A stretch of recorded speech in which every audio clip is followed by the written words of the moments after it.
আসসালামু আলাইকুম আরহামতুল্লাহি আবরাকাতুহু। আলহামদুলিল্লাহ ইন্নাল হামদালিল্লাহ ওয়াহদা ওয়াসসালাতু ওয়াসসালামু আলা মান লা নাবিয়্যা বা'দা আম্মা বা'দ। প্রিয় বন্ধুগণ, আপনি যখন সালাত আদায় করছেন তখন আপনার দৃষ্টি কোথায় রাখবেন? জি হ্যাঁ, আপনি যখন সালাতে দাঁড়াবেন এবং রুকু অবস্থায় সিজদার স্থানে আপনাকে দৃষ্টি রাখতে হবে। রাসূল সাল্লাল্লাহু আলাইহি ওয়াসাল্লাম দাঁড়ানো এবং রুকু অবস্থায় সিজদার স্থানে দৃষ্টি রাখতেন এবং যখন বৈঠকে বসে যেতেন তখন ডান হাতের সাদাত আঙ্গুলের দিকে নজর রাখতেন।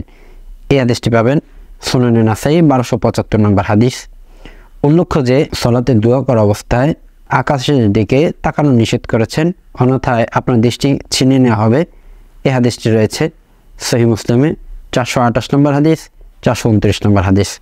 সম্মানিত প্রিয় ভাই, আমরা এই হাদিস থেকে যেটা বুঝতে পারি, আপনাকে আমাকে যখন সালাতে দাঁড়াই এবং রুকুতে যাই তখন আপনার আর আমার দৃষ্টি অবশ্যই সিজদার স্থানে রাখতে হবে।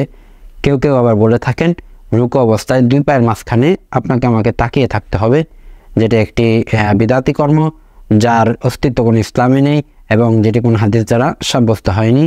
তো এই আমল থেকে আমাদেরকে বেঁচে থাকতে হবে এবং রাসূলুল্লাহ সাল্লাল্লাহু আলাইহি ওয়াসাল্লামের দেখানো আমলই আপনাকে করতে হবে। আল্লাহ সুবহানাহু ওয়া তাআলা আমাকে সে তৌফিক দান করুক। সুবহানাকা আল্লাহুম্মা বিহামদিক আশহাদু আল লা ইলাহা ইল্লা আনতা আস্তাগফিরুকা ওয়া আতুবু ইলাইক। আসসালামু আলাইকুম ওয়া রাহমাতুল্লাহি ওয়া বারাকাতুহু।